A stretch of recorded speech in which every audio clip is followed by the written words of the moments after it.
राहुल गांधी ने जब साल 2009 में युवा राजनीति की बात करनी शुरू की थी कि देश में युवा नेताओं की ज़रूरत है, अब युवा देश को चलाएंगे और युवा राजनीति की ज़रूरत है, तो उस वक्त राहुल गांधी का दायां और बायां हाथ बनकर खड़े थे ज्योतिरादित्य सिंधिया और सचिन पायलट। ये राहुल गांधी का दायां और बायां हाथ बनकर खड़े थे और ये बात भूलने वाली नहीं है कि इन दोनों के पिताजी, राहुल गांधी के पिताजी राजीव गांधी के साथ भी बिल्कुल वैसे ही खड़े होते थे जैसे 2009 के वक्त में देखा जा सकता था किस तरह से राहुल गांधी के साथ ज्योतिरादित्य सिंधिया और सचिन पायलट खड़े थे। 2009 से 2019 आ गया और ये जोड़ी नहीं टूटी, लेकिन वक्त बदलना शुरू हो गया जब कांग्रेस ने विधानसभा चुनाव जीता मध्य प्रदेश में और राजस्थान में।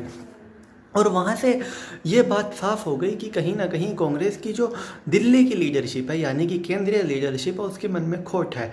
जहाँ वो सेंट्रल गवर्नमेंट में तो चाहते हैं कि एक युवा की सरकार बने, यानी कि राहुल गांधी प्रधानमंत्री बने, वहीं वो स्टेट में युवाओं का चेहरा दिखाकर अपने पुराने नेताओं को ही मुख्यमंत्री बनाना चाहते हैं।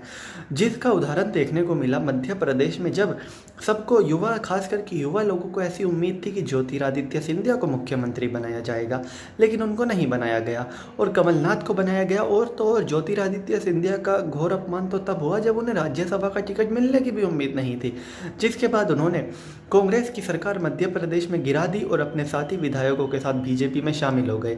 और अब वो राज्यसभा में सांसद भी हैं और उनके मंत्री बनने की उम्मीद भी है, और साथ ही साथ शिवराज सिंह चौहान इस वक्त बीजेपी की तरफ से मुख्यमंत्री हैं मध्य प्रदेश में। वैसा ही सीन कुछ राजस्थान में बनता नजर आ रहा है। और ऐसी अटकलें तो तभी से थी जब से ज्योतिरादित्य सिंधिया ने बीजेपी में का दामन थामा था कि अगर सिंधिया जा सकते हैं बीजेपी में तो पायलट भी जा ही सकते हैं। और तभी से ऐसी उम्मीद थी कि पायलट अब गए और सिंधिया ने अब मनाया पायलट को। लेकिन ऐसा लगता है कि वो वक्त अब काफ़ी करीब आ गया है, क्योंकि लगभग 25 नाराज़ विधायकों के साथ सचिन पायलट दिल्ली पहुंच गए हैं। और ऐसी खबर है कि वो अभी फिलहाल बीजेपी में जाना नहीं चाहते और इसीलिए वो सोनिया गांधी से पहले मुलाकात करेंगे और शायद वो इस बात के बारे में जानना चाहेंगे कि उनके साथ सौतेले बेटे जैसा व्यवहार क्यों हो रहा है, जब वो कांग्रेस पार्टी को अपनी पार्टी समझते हैं। उनके पिता ने इस पार्टी के लिए इतनी मेहनत की, राजीव गांधी जी के साथ मिलकर मेहनत की, और उन्होंने भी राहुल गांधी के साथ मिलकर इतनी मेहनत की, इसके बावजूद उनको सौतेला बेटा क्यों समझा जा रहा है। और जाहिर सी बात है, अगर उनको संतुष्ट जवाब नहीं मिले, उनको मुँह मांगी डिमांड नहीं मिली, तो इस बात में कोई शक की बात नहीं है कि वो बीजेपी को अप्रोच करने से नहीं बाज जाएंगे, या फिर यूँ कह लीजिए कि राजस्थान में भी एक बार फिर से बीजेपी की सरकार बनती नजर आ जाएगी।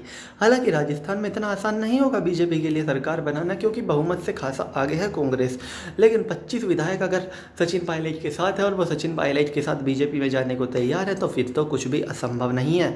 और कांग्रेस के लिए काफ़ी मुश्किल वक्त होगा फिर सरकार बनाने के बाद सरकार को खो देना और अपनी पार्टी की फूट को ही ना संभाल पाना।